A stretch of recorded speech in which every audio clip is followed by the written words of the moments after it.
All right, guys, welcome to another edition of Emo Adjacent. I don't have any fancy intro music or anything. That's all Mikey's stuff. And if you're reading in the chat, Mikey just took some NyQuil, so he's not feeling too well right now. So Yeah, he's going to he's be the resident Tussin Wolf tonight. oh yeah. I mean, sometimes you don't fuss with the tuss. That's what they say. You don't fuss with the Tuss, man. He's going to be smelling ghosts in like 30 minutes. Yeah, I know. I'm loving it. But yeah, we got some cool tracks to get through today. I think today's going to be because Mikey's not with us. It's going to be our resident heavy episode. So definitely looking forward to it. But yeah, like I said, we're not really much of a hockey podcast anymore. But a lot of interesting and fun things have happened around the league today with the Do we want to trade talk about the deadline. elephant in the room? Yeah, let's do it, man. Let's talk about Marchand going to the fucking Florida That's Panthers. unbelievable. And and it's funny because like all the pundits were saying like, oh, they might move Marchand, and I was just like, oh, there's no way. Like, there's no way the Bruins would move him. And sure as shit, man, they sure did. Um, and maybe it's a good thing for him. Maybe he'll kind of assimilate, or maybe this is just like a loan or like a borrow kind of situation. I mean, Mhm. I don't really know. I'm not super big into what was going on with Marchand's contract, but I mean, I presume he was due to be a UFA at the end of the season. Maybe I have. Oh, you're not even I sure, right? I'm not even sure. Yeah, Yeah, that's the nitty gritty that I don't get into. that I'm sure. I mean, I'd have to imagine that's probably the reason why they moved him because, when you're, if you don't think you're going to get something from a guy and he's just going to walk, at the end of his contract, you got to at least make something happen. And I mean, I don't know what Boston got back. I think it was just future considerations, maybe. So, it's kind of one of those things where like you never really know what's happening, but a lot of moves were made. I mean, this is Yeah, Mikey's Nyquil's already kicking in.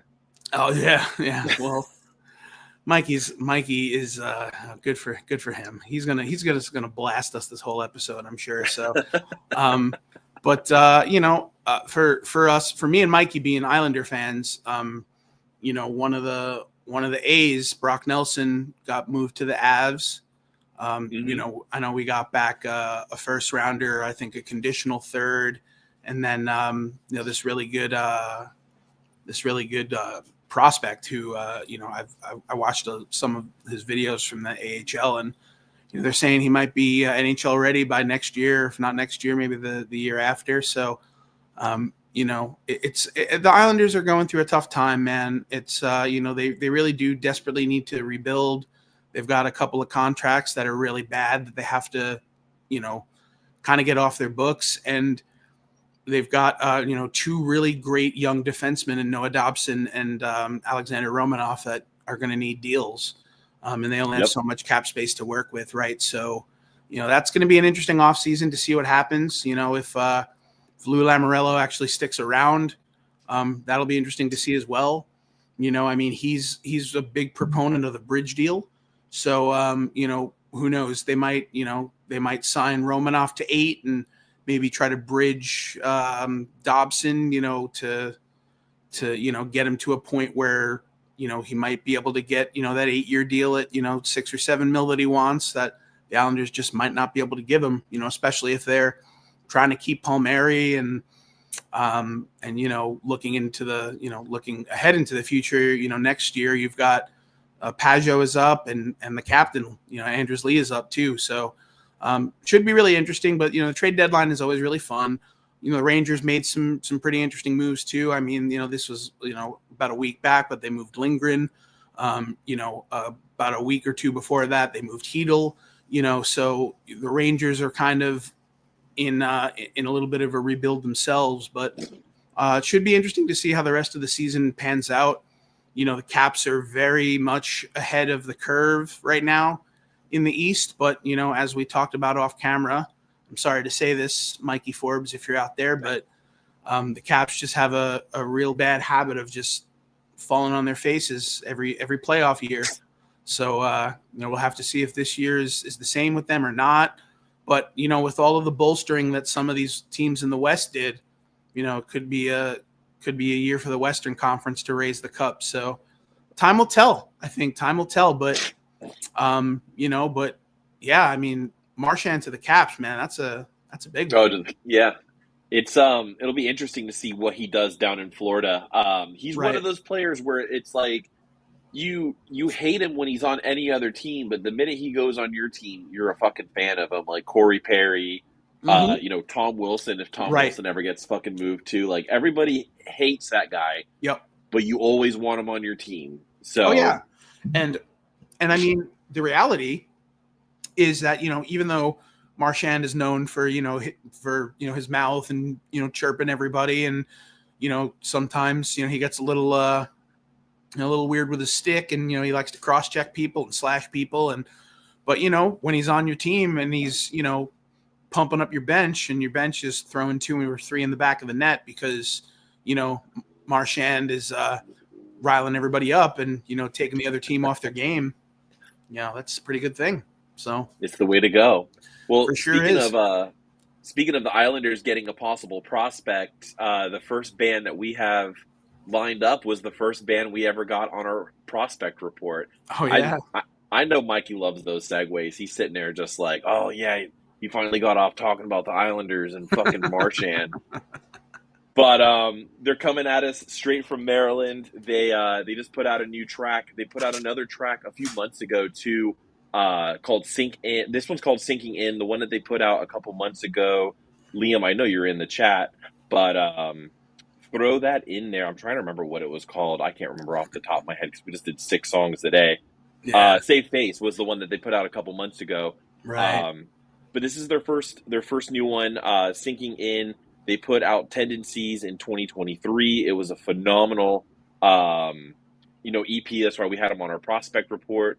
I had the pleasure of playing with these guys up in Maryland for the first ever Never Early Fest, and they kill it like they do every time. So I'm excited to play some statements. And Tom, have you heard these guys before? I don't think I have actually. I to be honest, maybe I have, but I'm very interested in. I always love when a band doesn't have any vowels in their name. So yeah. Wheel of Fortune rules, they just can't afford them. Yeah, no, seriously. Vanna White. Vanna White's not giving it to him. No. But this is Sinking In by Statements.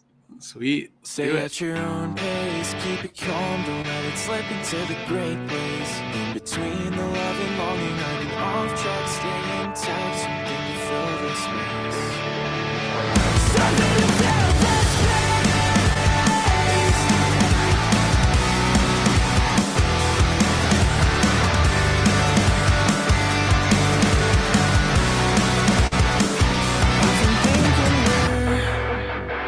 Where do we go from here? Another second for the sound, I can hear them running. Feel the words, the rhymes out until the hits are coming. And I think that I know how to do something. Yeah, anything that you need at a moment's notice. Feel the weather in my knees, but I'm keeping focus. Stay at your own pace, keep it calm, don't let it slip into the great place. In between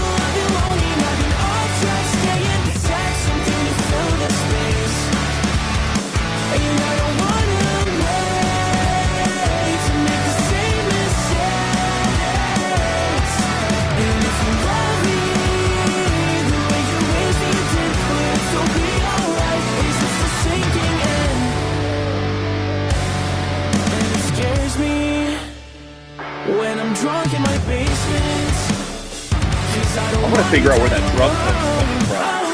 Yeah, right?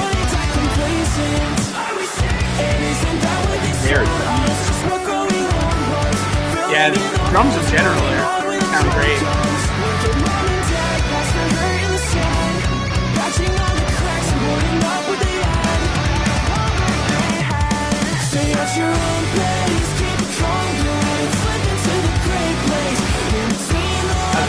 Cool transition too, back to the chorus.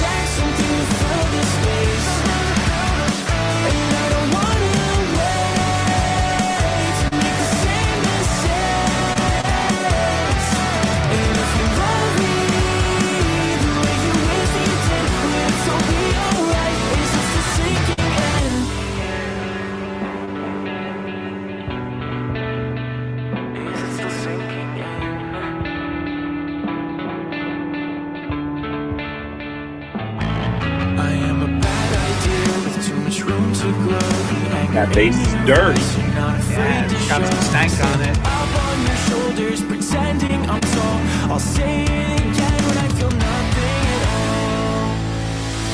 I'm keeping my distance, but never my nerve. Your loving persistence I'll never deserve. I'm selfish, I'm nothing, I'm fucking disgusting. Falling from grace, slip into nothing. Your own pace, keep it calm, don't let it slip into the great place. Don't let it get erased. Stay at your own pace, keep it calm, don't let it slip. Very arm's length.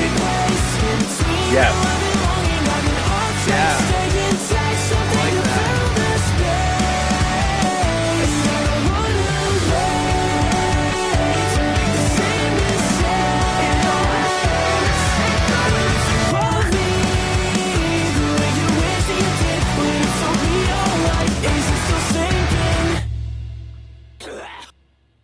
There we go, dude. Ah. I'm always for a blech.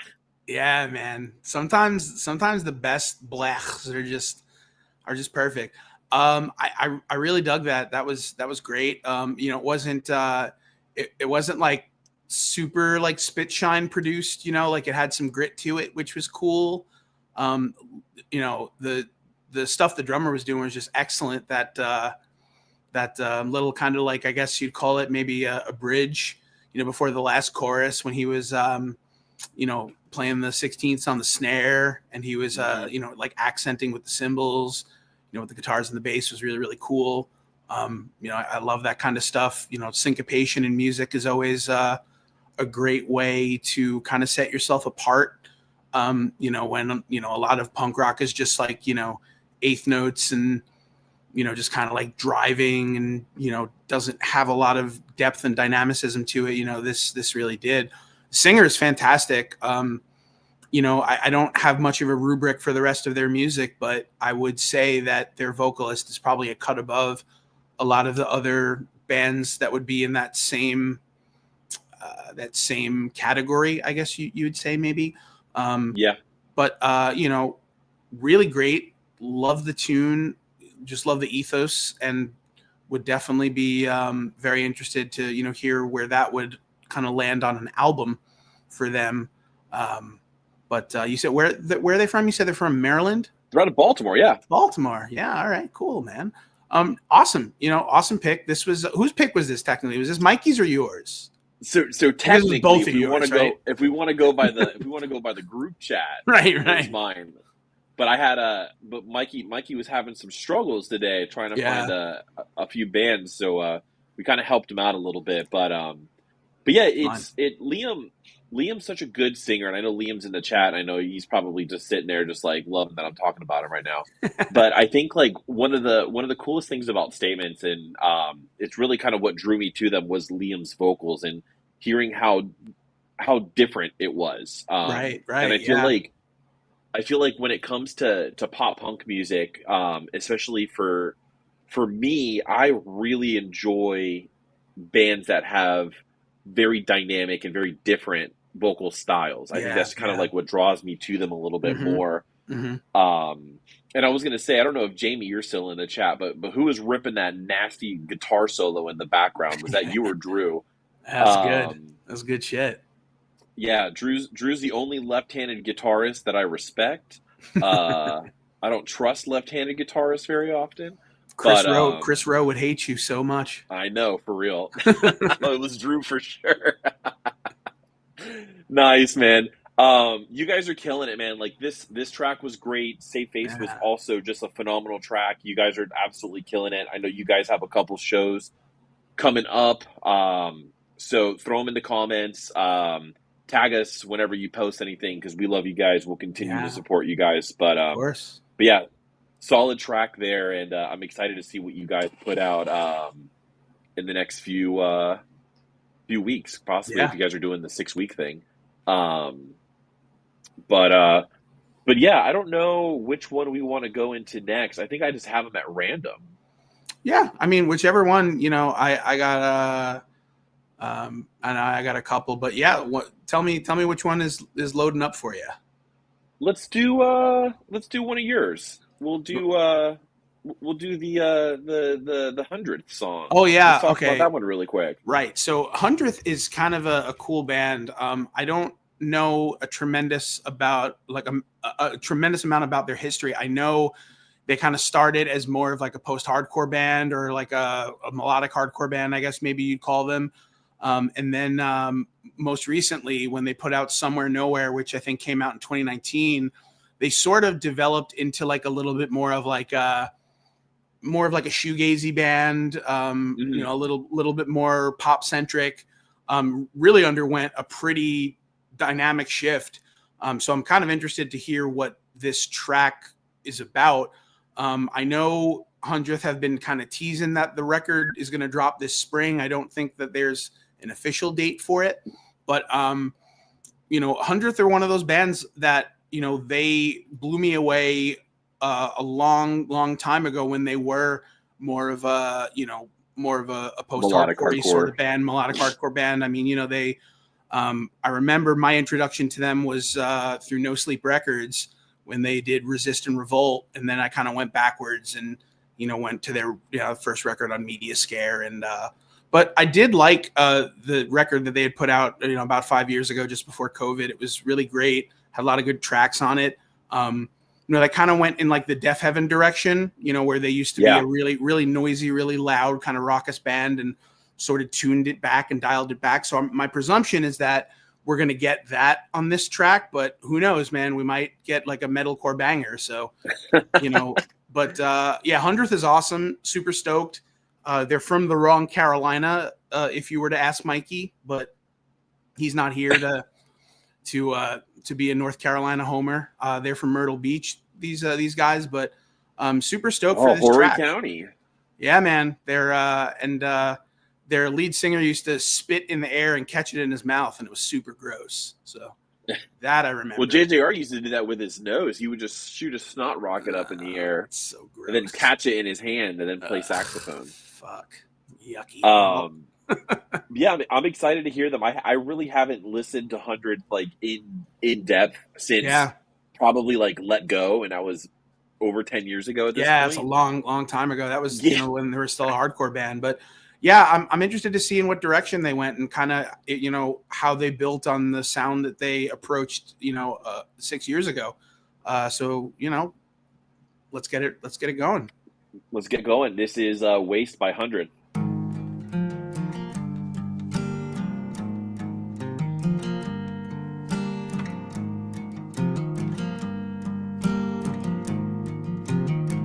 Right off the bat, sad song.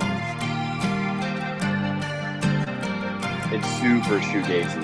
Yeah.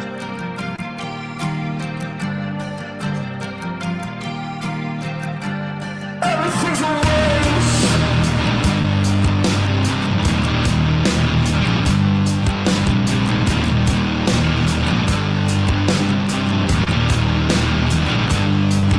Gonna sort it out, and everyone you know, watch me raise the sun to the altar call. I can't fall, gotta make it count. In the days where I walk them backward, run away, but you can't. This gives me like very big like 90s vibes. Oh yeah. Music video. Absolutely.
record scratches. Scratches in Get there, the man. record scratching in the back.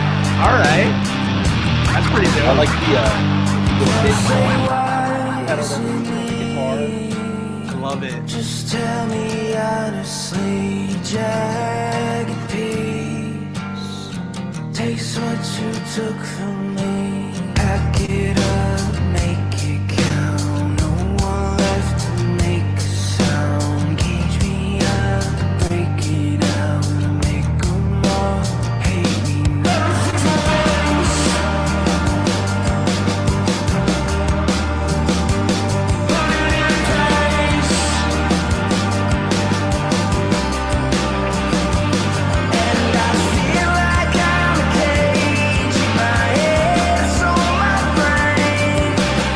Like it's visualizing these type of media type.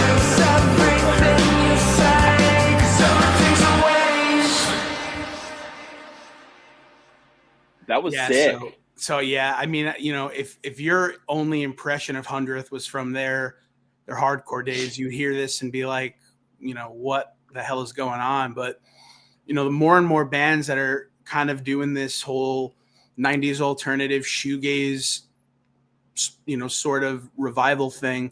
You know, you've got Nothing, Cloakroom, Gleamer, you know, even you know, to a degree, Heart Attack Man, you know, like we listened to you know, their track you know, a couple of weeks ago, and you know, Spit was kind of, you know, had those 90s vibes.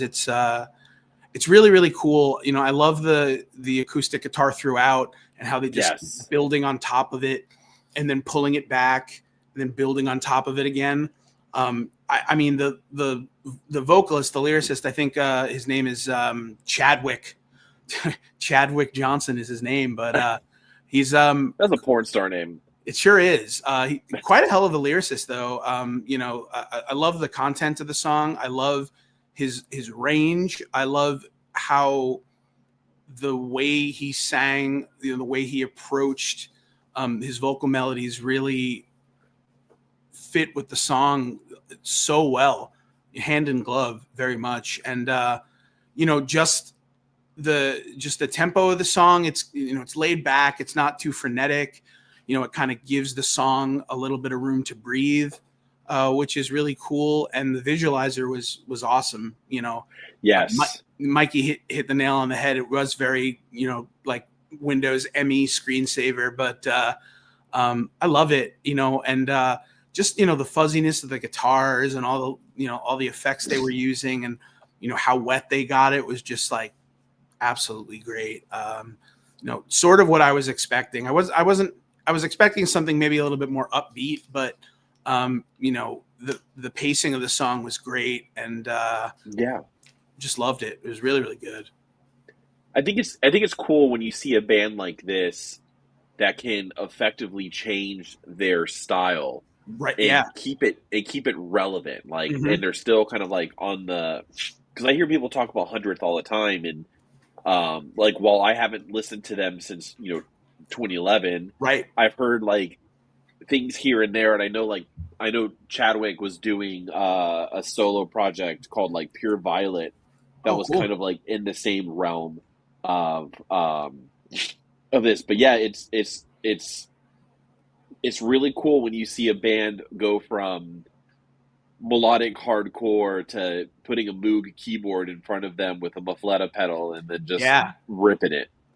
You know, and I think again that comes back to, you know, the discourse that we've had quite often, which is, you know, fans of bands don't always want to see the bands that they love grow up, but they also don't take into account that time changes the type of music you write and the type of music you listen to. So, you know, in 2011, you know, Hundredth may have just been listening to Shai Hulud and you know, and Misery Signals and Hopes Fall, and you know, just wanted to write that kind of music. But you know, 15 years, you know, can change a man. You know, not to quote Spanish love songs, but you know, that's the truth. Is, you know, over that time, the stuff you listen to starts to change, and if you're not listening to a ton of melodic hardcore, how are you supposed to write a melodic hardcore album?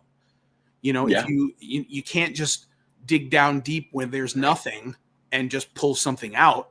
So you have to change and adapt with the times. And you know, we talk about your turnovers and your citizens and your deaf heavens and you know all of those bands that started in one direction and have shifted into another direction. And it's not a bad thing. Sometimes it doesn't always hit the mark. And you know, turnover when they transitioned from Magnolia to Peripheral Vision, you know, at first got a lot of hate. That was a drastic change. You know, people were like, "Oh, this is terrible. Like, you know, this is awful." But once people really started to listen to Peripheral Vision, they realized, "Oh, wow, this is like one hell of a record." And I think a lot of the Magnolia lovers started to realize that Peripheral Vision was, you know, a big part of their catalog. And ever since, they've just sort of developed that sound further and further. So Hundredth is another band that, you know, when they came out with, you know, Somewhere Nowhere, I think it's Somewhere Nowhere, right? I'm dating myself. Somewhere Nowhere, yeah. You know, 6 years ago, it was a drastic change for them. But I think at least Chadwick kind of let people know that it was coming. I think that he had told a lot of people like, hey, you know, this record is going to be a lot different from the stuff that we've done. You know, it's going to showcase our maturity as a band. And, you know, now they're really falling into that pocket and they're doing it well. So kudos to them for embracing the change. And, you know, I'm sure there are 100 fans that still want to hear Let Go. And, you know, to those fans, I say, like, you know, you got to grow up sometimes and you got to realize that your favorite band won't always write the same record over and over again. You know, not every band is Bowling for Soup. You know, I hate to say it, you know, Bowling for Soup has written probably the same 6 records and they have their fans that love them. And that's great, you know, but even Blink-182, I mean, you know, when they came out with the self-titled record, I mean, that threw so many people for a loop because, like, was it still a pop punk record? Like, yeah, some of it was, but was it a lot more mature and did it see them pulling their boundaries, you know, and kind of plying their trade into something more musical and melodic? Like, absolutely. So sometimes you just have to embrace the fact that your favorite band is going to change. And if you can't get with them, you know, at least give it a try. You know, I think some people just, you know, fall into the, you know, I call it the Pitchfork conundrum where, like, you know, Pitchfork says an album is bad and then you just don't even bother giving it, you know, a chance yourself. So I implore, you know, any people that are listening that were 100th fans back when they were a melodic hardcore band to give this a chance because, you know, if that track is any indication of what the record is going to be like, I mean, that's going to be a record that can really do some big things for them, especially knowing that there are some of their peers who are writing music like that who aren't even writing it as good as Hundredth is, and Hundredth was a hardcore band, you know. So loved that. You know, I'm definitely gonna listen to it again when I get the opportunity. And you know, good on you, Chadwick Johnson. Good on you. So we're gonna keep up the spirit of keeping this at random. Yeah. So I'm not following any rules here. So all right. This next band I found on TikTok or Instagram. All right. And I thought that I didn't think that they were an actual band. I just thought that it was a kind of like a Death Clock situation where this guy decided to hand draw his favorite metalcore band, and they would just write jokes about writing breakdowns by, like, throwing a ping pong ball at stuff. Oh wait, Lost Souls? Are we talking about Lost Souls? Yeah, dude. Yeah. Oh shit, Lost Souls are so good. Yeah, so they put out xMOSHLORDx today. No, and, wow. Yeah, featuring alumni of the podcast, band, one of the alumni bands, The Ghost Inside with Jonathan Vigil. Yes. So I'm excited to see this as a fan of bands that do animated styles. Obviously, like, you know, Death Clock being one at the top. Right. It's cool seeing this style, and the entire music video is done animated. So I'm Yeah. like super excited to see this one. It was really a tough one to not listen to it, especially because it has the singer from The Ghost Inside, which I'm a really big fan of. So yeah, this one's called xMOSHLORDx, which was probably someone's username on AIM. Probably And was. yeah, I'm excited to get into this. This is going to be our first heavy one of the night, actually. Hell yeah, man. So let's do it.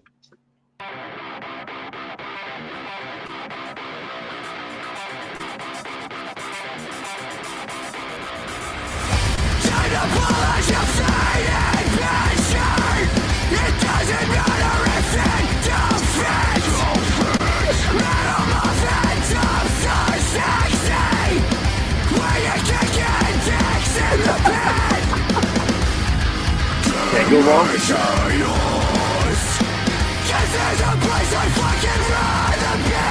Let me feel this in my chest. Take away my fucking breath.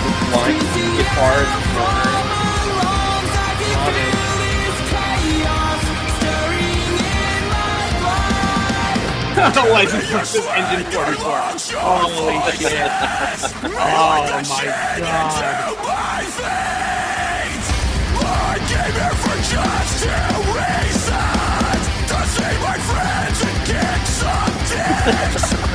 Now I just finished up with the homies.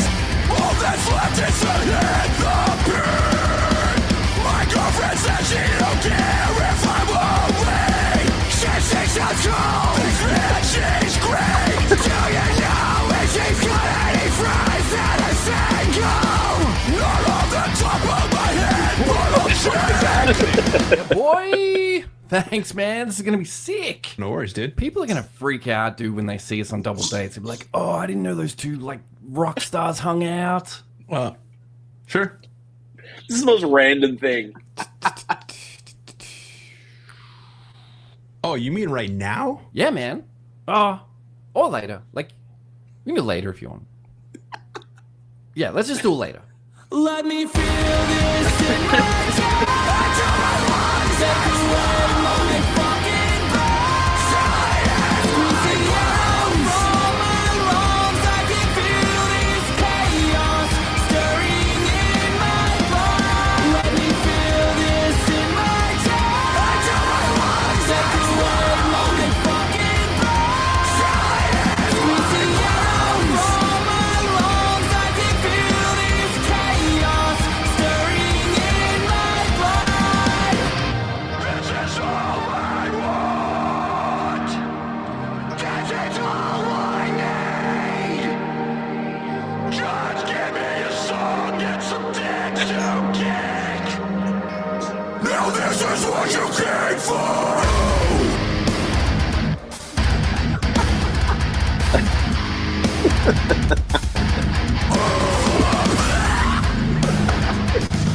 Everything that you're fucking Accurate. what is Accurate. happening?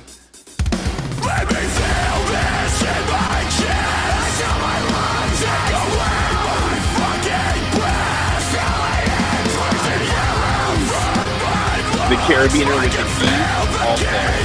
Pinpoint. Oh yeah. Let me feel this in my chest. Until my lungs take away my fucking breath. Squeezing out from my lungs, I can feel this chaos stirring in my blood. Let's go. The one fan.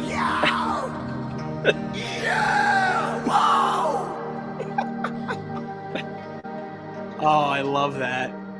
That was great. Oh man. So okay. So the first song that I heard was the one where he's just super duper pissed about Star Wars. And like so oh god, what's the fucking name of that song? I can't think of it. I've listened to it like 20 times, but he talks about like how what's the line? It's like I think he says like a part of him died inside when Luke Skywalker died, and then he's like, "How the fuck can a Jedi die?" or something like. It's so good, but yeah, I've been I can't believe that wasn't on my radar because when Lost Souls, I think the last single they put out was Dopamine, which was great. Yeah. But loved seeing Vigil all animated. I think they missed the mark not putting him in a Kings jersey, but that's just me. But at least the Dodgers hat. At least they gave him the Dodgers hat. But you know, I remember watching going back to those 2014 Warped Tour videos where he was just in a Brad Richards jersey on stage, and it was like and like you could tell that it was signed by a bunch of the players on the Kings, but he was just still wearing. And he's just sweating in that fucking jersey. And I'm just like, dude, what are you thinking? But I mean, every single track that Lost Souls have put out, I think there's 4 of them, maybe 5 in total. This being number 4, number 5, but I mean, they've all been fantastic. And I just love the fact that like I don't know if they're an actual real band or if it's just one person. I don't know if like it's ever come out. If it is, like supposedly when you see like their little video shorts, like they all have different voices. So I think they're all it's a 5-piece band for sure. So it definitely is. And you know, obviously you can tell the singer is Aussie. I don't know about the rest of them, but you know, I'm just super interested to kind of see how they would turn this into something live. Like if they would just like play behind like a big screen or something. I would love that. However they would do it. But yeah, I mean, that's kind of exactly what I expected out of a Lost Souls track. Like it just has a great breakdown. It's got the great singing parts. It's just like super well produced. And, you know, Vigil's stuff on it was just absolutely outstanding. So kudos, man. That's I'm sure that's going to get a lot of views real quickly. I will say too, like I really appreciate Australian metalcore. Like, let's just say it like as is. Like, you know, Parkway Drive is probably one of the biggest bands, you know, in the scene right now. But even then, like you have bands like House versus Hurricane was a really good one from Australia. There's oh god, why can't I'm just blanking on all my fucking Australian bands right now. Yeah, there's one that I'm also blanking on, and the clean singer just got kicked out of the band. Oh, cool.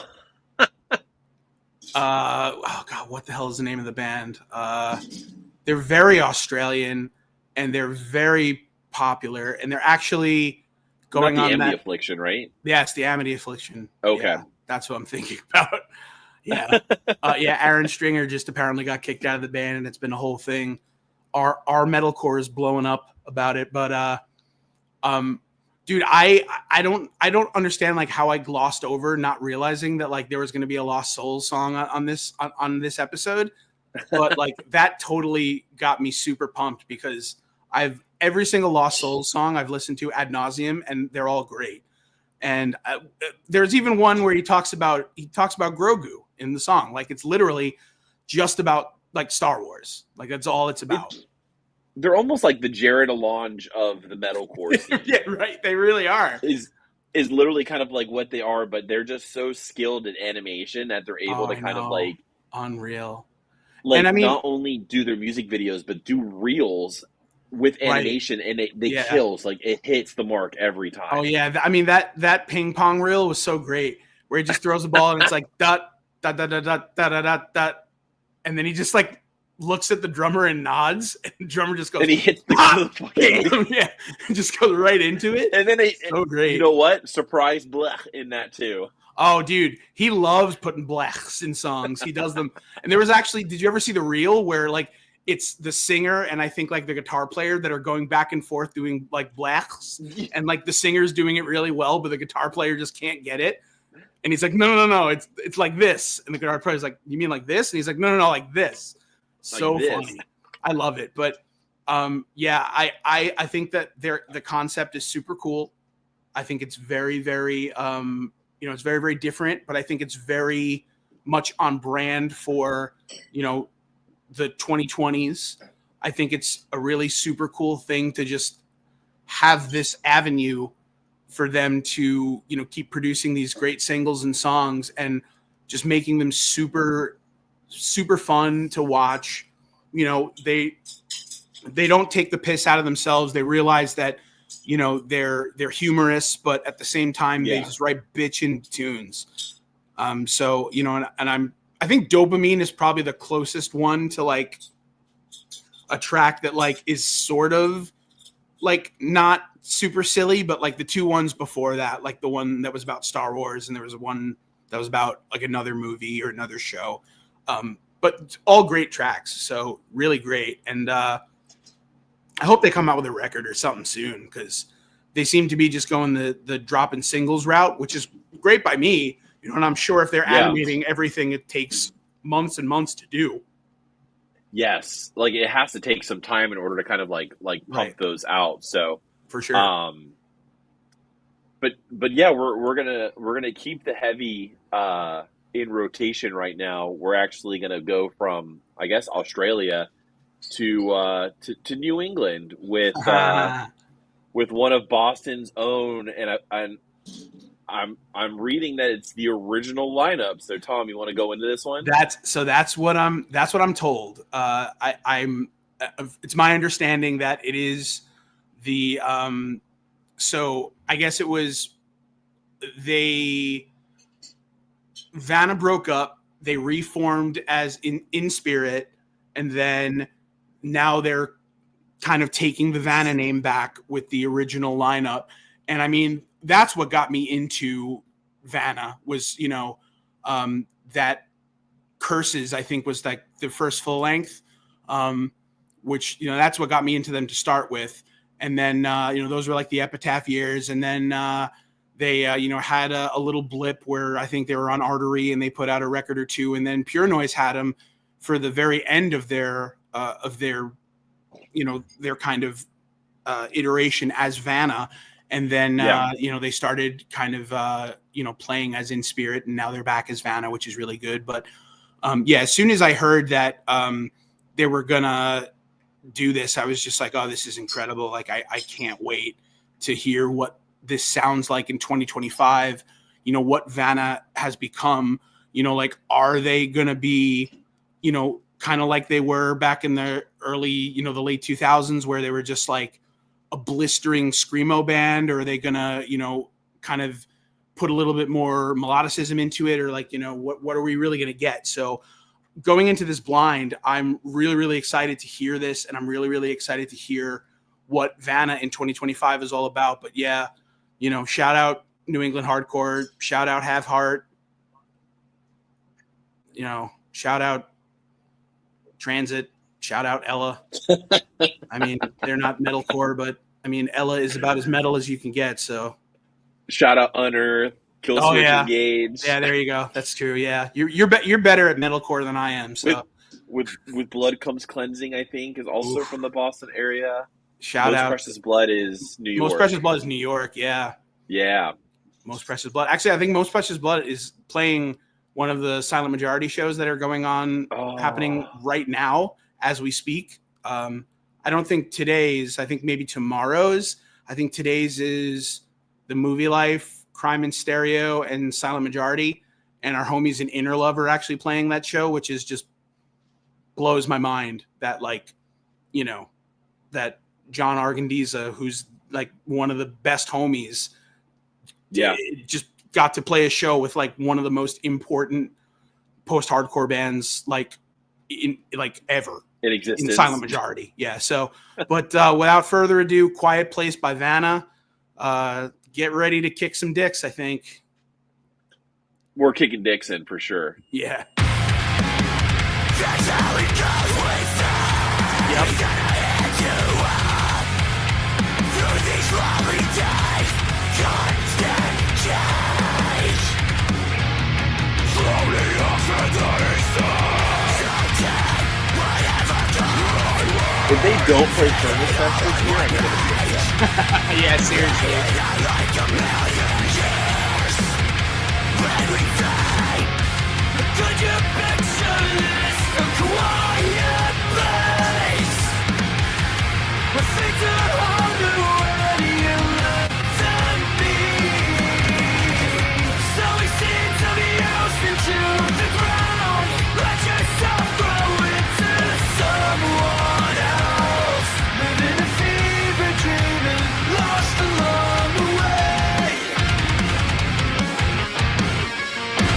Torn out from dust.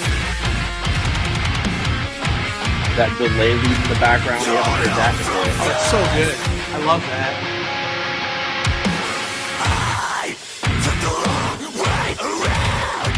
Yep. This is very Vanna right now.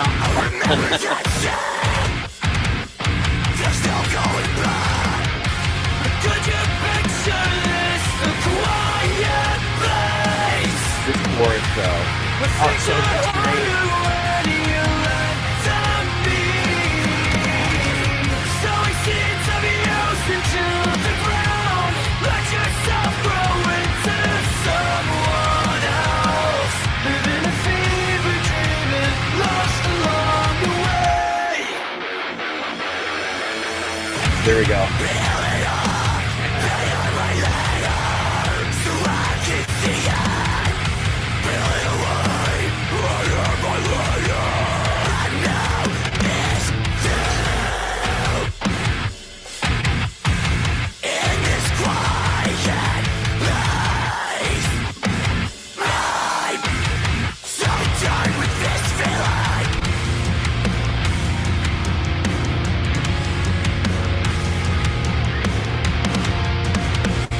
Are you really listening to like a metalcore song that there isn't a bridge with like a floor tom beat?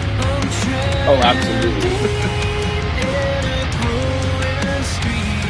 And it's just those like real pretty, like kind of clean chords with like any delay.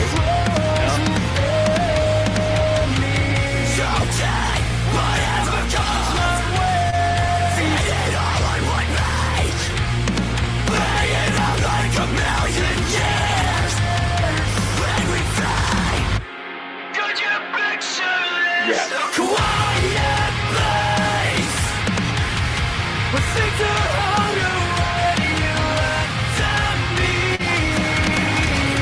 Sowing seeds of yours into the ground.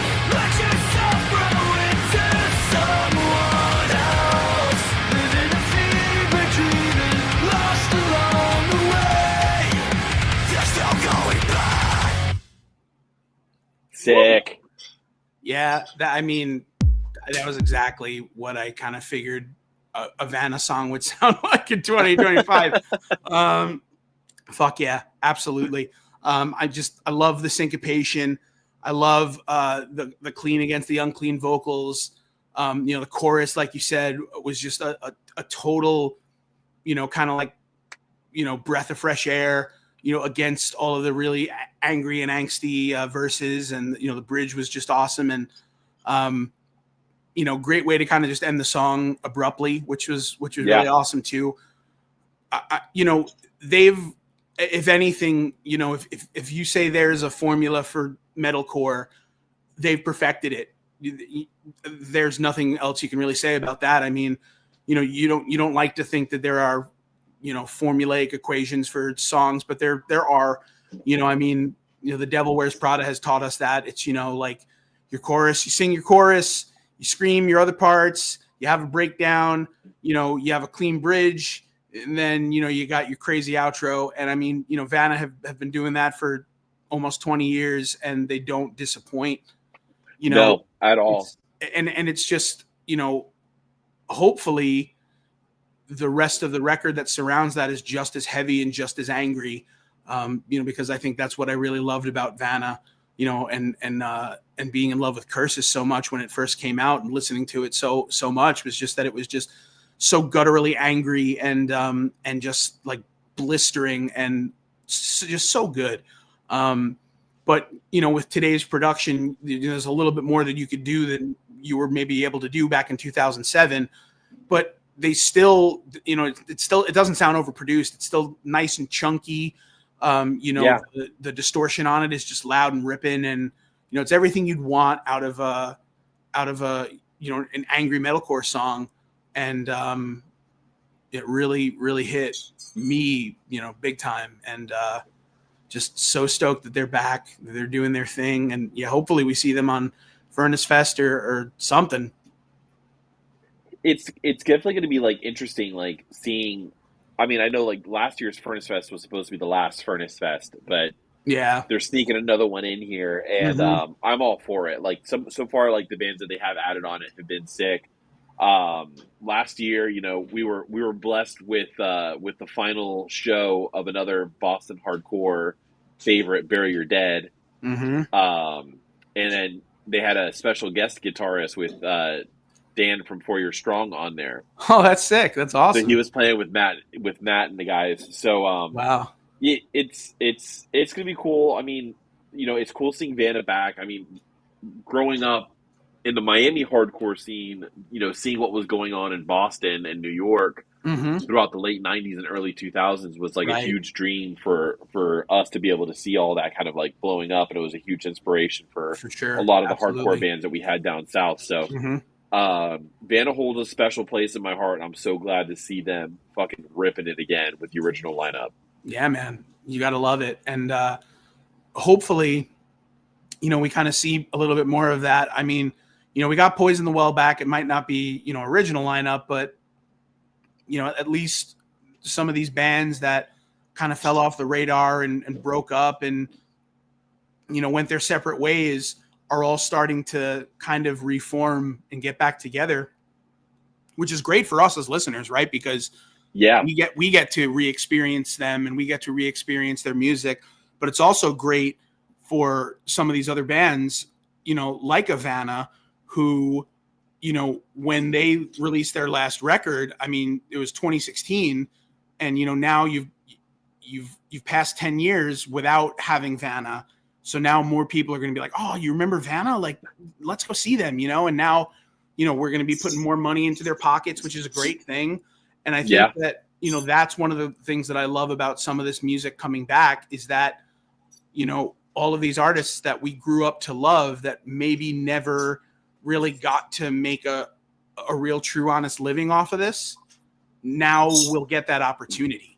And yeah. that's awesome. And I think that, that's a wonderful thing. So, I can't wait to see what the rest of the record sounds like. I know I say that a lot, but that's kind of how I operate. I just like, for me, I'm not as much of a single guy as I am a whole record guy. Like I kind of want to Yeah. hear what the piece of art sounds like in Where in the these songs context line of, up on the record. right, in the context of other pieces of art. So, but as a single, it stands out really wonderfully.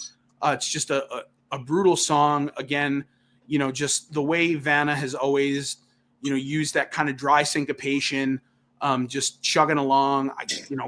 It's just great. It's just so metalcore. It's so mid 2000s, but they're still doing it great today. So loved it. Really loved it.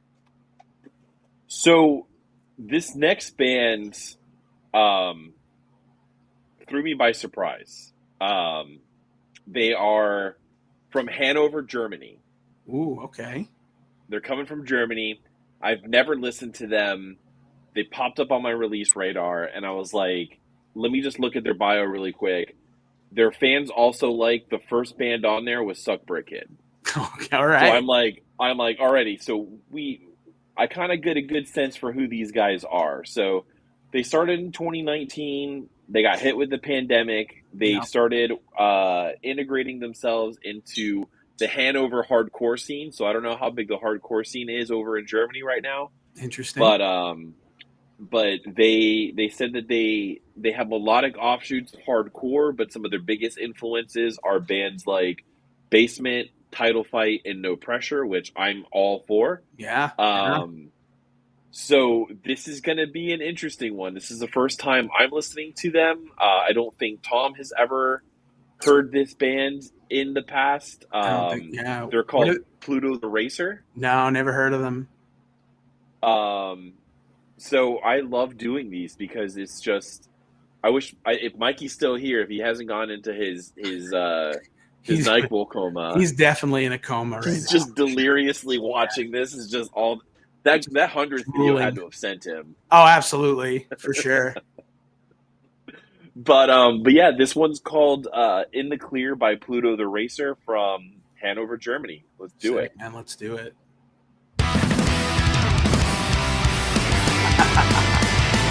right off the bat. Yeah.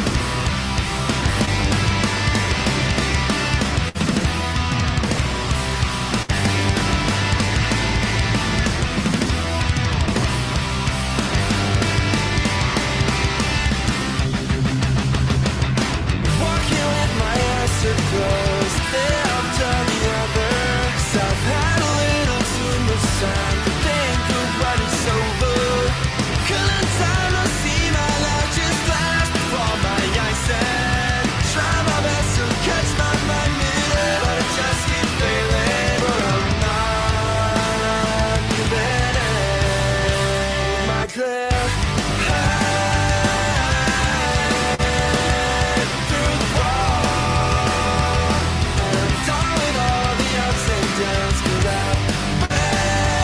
So like, I'm definitely getting the basement and the title fight vibes, but I'm also getting like 90s like Fat Wreck vibes, like Yes. I'm getting like Millen Collin and like Lagwagon and stuff, Yep. which I love. I really like that. Like this could be on a Tony Hawk Pro Skater album. Absolutely. Or Punk try Rock. to be more present every second of the day, but it feels so hard when passion fades away. Climb on down and thinking reflex, sparring with my words and regrets. But I'm not up, 'cause I ain't leaving. 'Cause I'm not giving in. 'Cause I'm not giving in. My clear through the wall, and I'm down with all the ups and downs, 'cause I've been them far.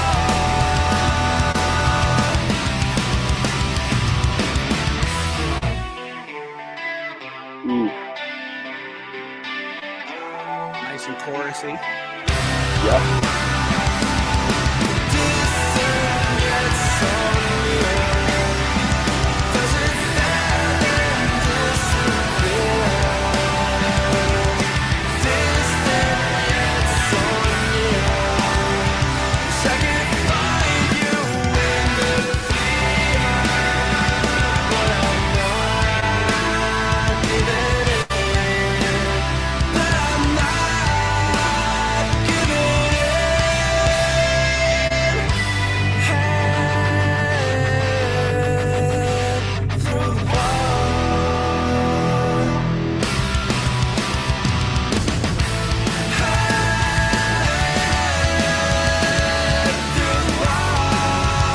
Why not? Why not just have the change?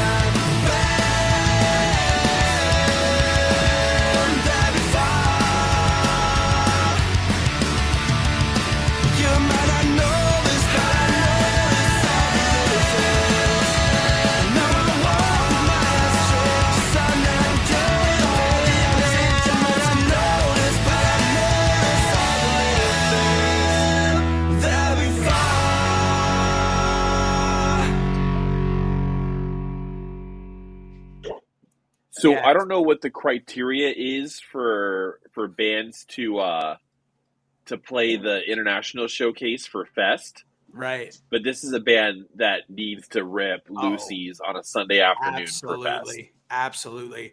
And not only that, but so I mean, I could absolutely see these guys like going on tour with like a No Pressure, like something like that, you know. Yes. But you know, at first I didn't know whether I was gonna expect to see like to hear them singing in German or in English. Like I didn't know what we were gonna get. But you know, super cool. And like I said, all of the 90s vibes, like as far Yes. as Millen Collin, Lagwagon, even like a little bit of No Use for a Name, like also comes to mind, not as 90s, but like Canyoneer by No Trigger, or even Tycoon by No Trigger. Like, you know, those types of like melodic punk bands that are just, you know, tons of harmonies on top of tons of harmonies, you know, like just like, you know, the fast punk beat, but also all of the, you know, the cool leads on top of the chunky chords. You know, it's just like they, you know, took like an American formula and we're just like, hey, we're from Germany and we're just going to do it. And they're doing it better than like half of the bands in America could have done it. So good find, man. I would definitely listen to that band like often and all the time for sure. Like, I think you said it. Like, I was thinking about it. Like when you mentioned it, and I was gonna say it.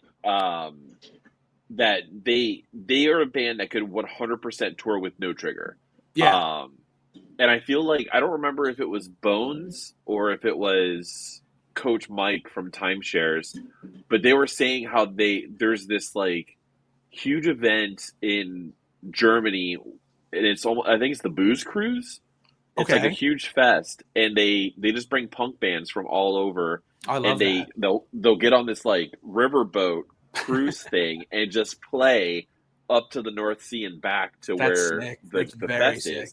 I love that. This is a band that could 100% play that. Absolutely. And yeah, like you said, like you could see the influence with like Basement for sure, especially with like the last few Basement releases that have come out. Right. But 100% like they got a copy of Tony Hawk Pro Skater and they were like, this is what American bands sound like. This is what we're going to play. Yeah. And they fucking killed it. You know what? Funny enough, I could even see them like, you know, like pulling up to to Ontario, Canada, and ripping a gig with our homies with Crease Rule. Oh, absolutely. And to be honest with you, I feel like if the Crease Rule listened to this, they'd be like, shit, like why don't we sound like this? Not that the Crease Rule don't sound good. They're great. I love Acceptable Rod is so sick, but I mean, like, I feel like they'd listen to it and be like, fuck, man, like that's so good. And, you know, but it just evokes like all of those feelings of, you know, those 90s fat wreck bands that, you know, where if it weren't for them, bands like No Trigger wouldn't exist. And if it weren't for No Trigger, bands like, you know, No Pressure, you know, wouldn't exist, you know, and and you could definitely hear the influence, and you could definitely hear that as songwriters, they're quite like good, really good. And, you know, again, very, very like 90s punk of you to just like at the very end of the song, just like step up, you know, like a whole step in your key and just like do the chorus, but a whole step up, you know, that was fucking key changes, man. It was just, that was one of the tropes, man. Like that was like, you know, almost every No Use for a Name record had something like that. Every Millencolin record had something like that. Like Mad Caddies records had something like that. Even like the, you know, the Gimme Gimmes like would do stuff like that. They were all covers, but like, you know, they would just like, oh, let's have a key change. Like, all right, let's have a key change. Why the fuck not? So, but yeah, I think that, you know, if you were to play this for, you know, Sweden's own Millencolin, right? They would probably hear that and be like, fuck yeah. Like this is great. You know, like, you know, Europe is doing some cool shit. So yeah, keep it up, man. That was dope.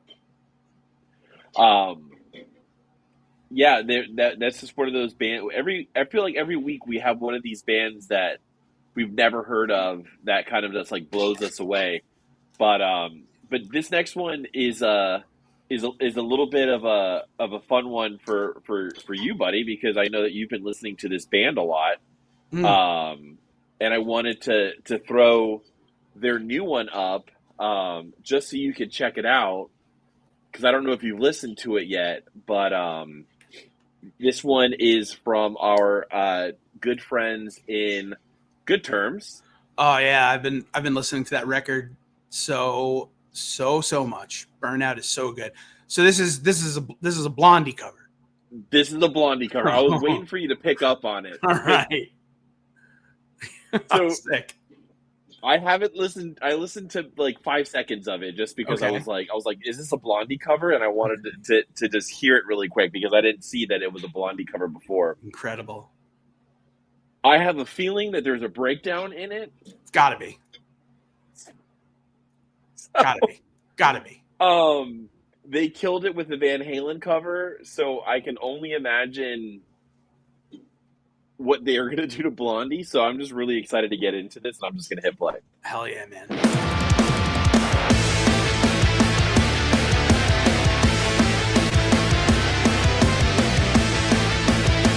Of course, the guitars are just fucking ripping. Color me your color, baby. Color me your car. Color me your color, darling. I know who you are. Come up off your color chart. I know where you're coming from. Emotions come, I don't know why. Cover up love's alibi. Call me, I'm alive. Call me anytime. Call me, I'm alive. You can This call me groove anytime. so hard. So good, man. I'm alive. Call me, I'm alive.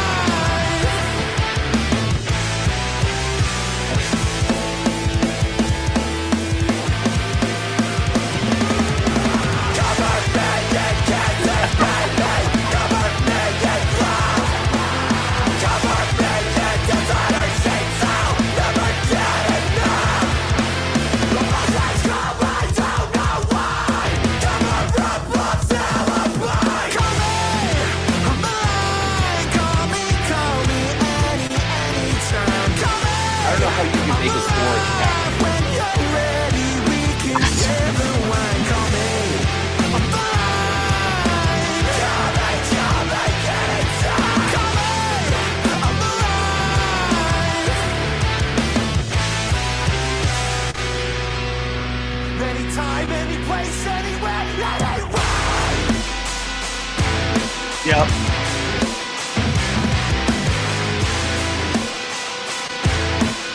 The dissonant chord.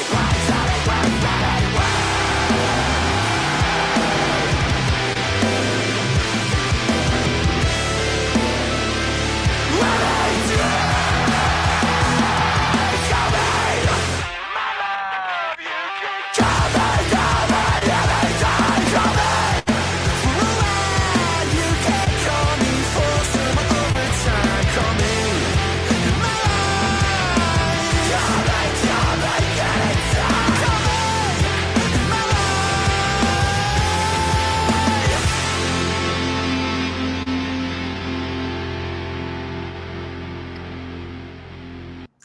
It's about as good as any cover could get, honestly. Yeah. I just like I cannot for the life of me after Burnout and like, you know, the two covers that they posted. I mean, like, if their next record is not on either Hopeless or Fearless, like, you know, both of those labels are fucking up. Or Just even completely Thriller, fucking up. honestly. I mean, yeah, truthfully, I mean, you know, like any bigger independent label should be like frothing at the mouth to Yes. to get a piece of them, you know, kind of like, you know, when Revival put out that Home Team record. Like, I feel like Yeah.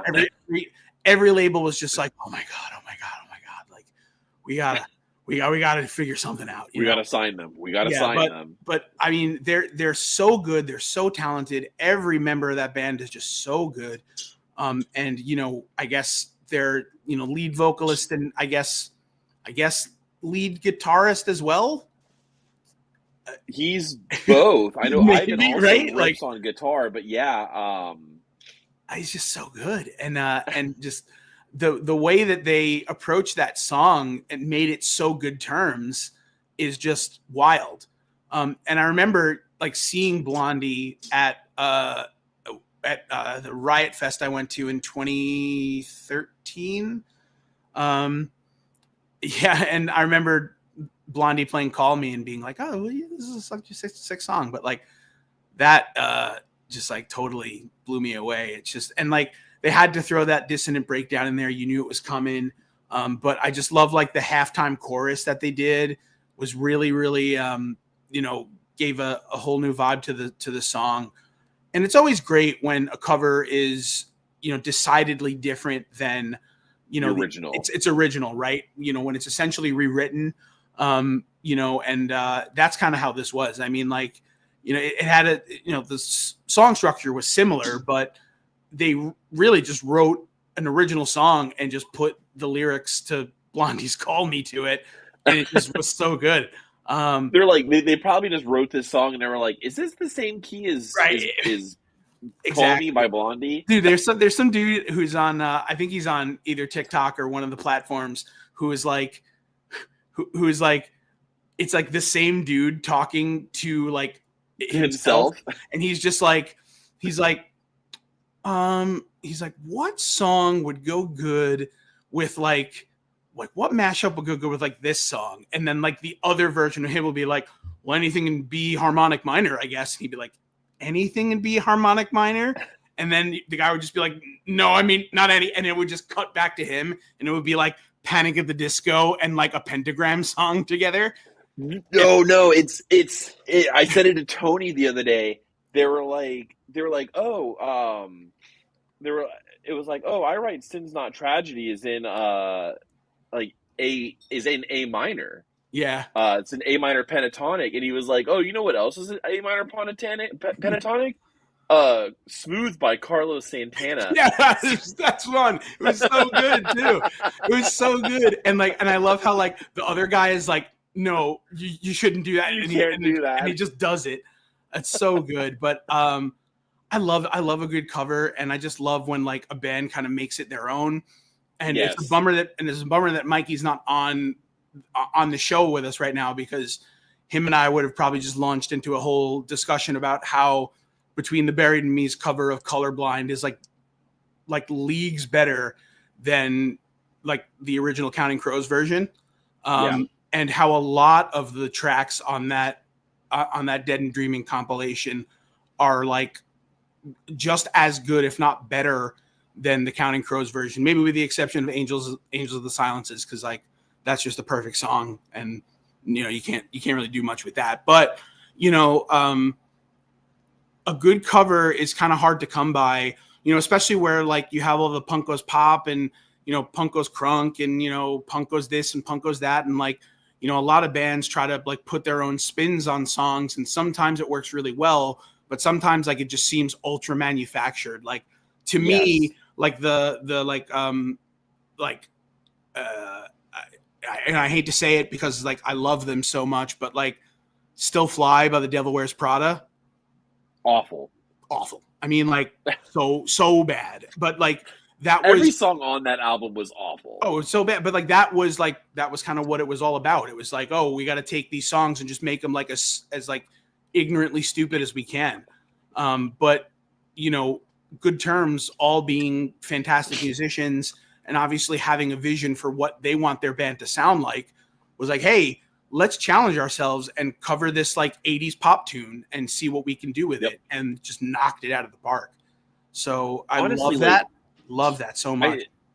I feel like for if we're talking about like the like Punk Goes Pop albums, right? Some of my favorites, and I can just like name them right off the bat, were the Love Song by Sarah Bareilles, done by 4 Year Strong. That was a great one. Yep. And anything Woe Is Me did. They did Hot and Cold by Katy Perry, banger. Any of their Kesha songs, bangers. One of my favorites, and it was like early on in the catalog. It was when they did Punk Goes Metal. Two of them were great. So AFI covered My Michelle, which was awesome, and then Newfound Glory covered Heaven by I forget who it's originally by, but Heaven Isn't Too Far Away. Oh, Warrant? Yes, yeah, and it was so good, so good. But like those first albums, and even Yellow Card's cover of Everywhere by Michelle Branch was like fantastic. But like then like when like those first couple of records came out, you know, the first 4 or 5 that were really cool. Then like it started to just become like, okay, now we're getting like now punk, that's what I call right. music, Yeah. Now we're basically. getting Punk Goes Pop Volume 5 and Crown the Empire covering some fucking song, and it's terrible. And like, you know, like there are only 1 or 2 tracks on these records that are even like listenable, but they were just put out because people were just eating them up, you know? So whenever a band puts out like a good, honest cover that is, you know, a really, really interesting take on an original, you know, like an original song, I think it's just such a great thing. So, you know, big ups to Good Terms for doing their own thing with it. I really, really loved it. And what Van Halen's, was it Jump that they covered? They did Jump, yeah. I got to check that out because Jump. I haven't heard that one yet. So I got to check that out. And you know, like at the end where they're doing the keyboard solo in Jump, right before it goes into the chorus again. Mm-hmm. Both Ivan and Brian, I believe his name is Brian, are just ripping it on guitar, dude. So they're just like harmonizing both those parts on fucking guitar and just ripping it, dude. I love that. And it's just like they're such a talented band. I'm so glad that like we had them on the podcast, kind of like chat with them. And you know, Cough had just come out at the time when they were there, and now they're on a whole nother level. They're touring with Emery and Have Mercy. That's big. It's big for them. It's huge really for big. them. Yeah. Really big for them. I'm excited to see them. Hopefully one day they'll come to Florida so I can catch them. If not, I just got to figure out when to go see them. I'm sure they'll make it to Florida for sure. I'm sure they will. But I was going to say one of my going back into the Punk Goes whatever covers. Mm-hmm. Punk Goes 90s Volume 2. The Color Morale did a cover of Everlong by the Foo Fighters. Oh, that's sick. I love that. If you haven't listened to it, go listen to it. I got to check it out. Copeland did a really good Black Hole Sun cover, which was really, really good. You know, Aaron Marsh's voice is just like kind of perfect. You know, I mean, he doesn't do Chris Cornell justice, because who can really do Chris Cornell justice other than Chris Cornell? But you know, the spin that they put on it was really, really cool. And then you know, obviously it's a weird cover, but you know, on Dead and Dreaming, As Tall as Lions did Children in Bloom, and the take that they took on it was just super cool. So, you know, again, when you're covering songs, like you want to, you know, put your own spin on it, but you don't want to you don't want to force it. And I think a lot of those like later Punk Goes records like really just tried to like force, you know, like kind of force feed you some things, and some of it didn't really come out to be great, but you know, but like some of the stuff did, like the Starting Line covering NERD was just, or was it NERD? I think it was. No. What did the Starting Line cover? I can hear it in my head, and I can't think of who it was. But it was on one of the first Punk Goes Pops, and it was really, really good. But like that's just Kenny being like a weird stoner pothead, and you know, and just being good at what he does. Just being good at what he does. And by the way, speaking of Kenny, just real quick, if you haven't listened to Vacationer, go listen to Vacationer.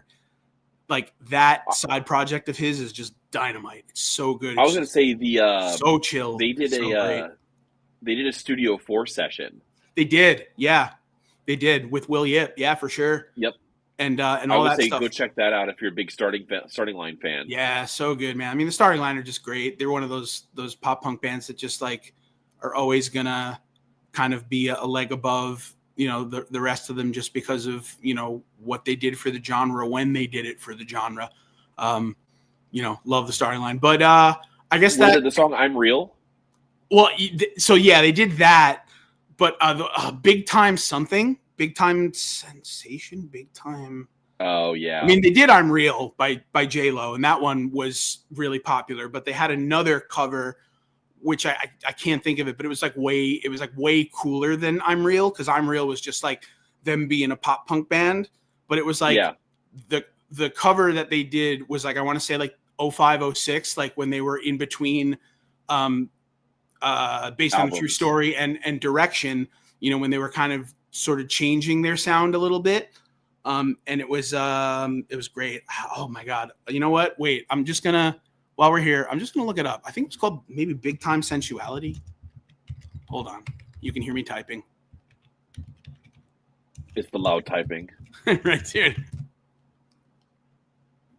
By Bjork? It was Bjork, yes, and it's so good. Oh, Punko's 90s. It's what it's it's on. so good. It's on Punko's 90s, and it is so good, so good. And it's like I said, during that, it's during that period of time where they were like starting to like change what the starting line was sounding like, and really super cool cover. So if you get a chance to check it out, check it out. But yeah, so we have cranked through yet another episode of Elder Emos React through Bar Down Breakdown, and it's a bummer that Mikey couldn't be on, but hopefully by next Friday he'll be ready and roaring to go. I've got a retro pick just for him on Friday that it's gonna light his eyes up when he sees it, because I guarantee you he hasn't listened to this band in like 20 years, and when he hears like when he sees the band name, he's gonna lose his marbles, because he used to love this band and he used to talk about them constantly. And, they were one of those bands that were kind of like a little, they had their moment in the sun, but it wasn't a big moment in the sun. But they were great for the time that they were around, but we'll talk about that next week. But as always, if you're tuning in, thank you for tuning in. If you have, any recommendations for us, or, if you think we missed any cool singles or whatever, just let us know. Put it in the comments. Put it in the comments. We could always go back a week. We never mind doing that. Our homies. We did it for Vanna. Yeah, we did it for Vanna. Our homies and Michael Sarah Palin put out their new record today. I had a chance to listen to it. I've only listened to it once, but it's really, really good. So, do yourselves a favor and look that up on your favorite Spotify or Apple Music machine or whatever you use, and check it out. But Sherry Moore also put out a new song. Oh yeah, that's cool. We gotta check that out. I think.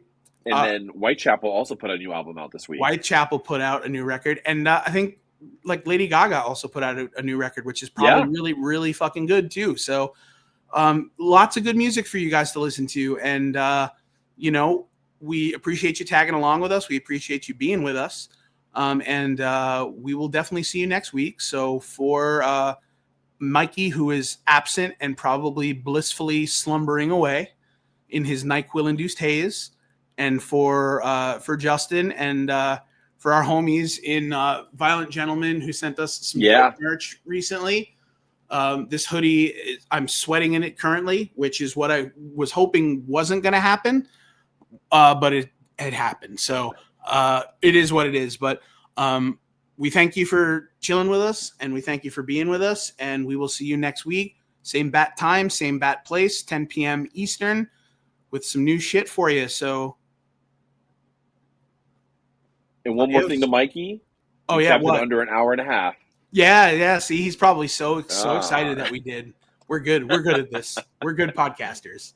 Well, thanks for hanging out with us, guys. We hope you have a great weekend. If you have anything coming out next week, let us know in the comments, and we can't wait to hang out with you next week. Yeah, man. Take care. Take care, guys.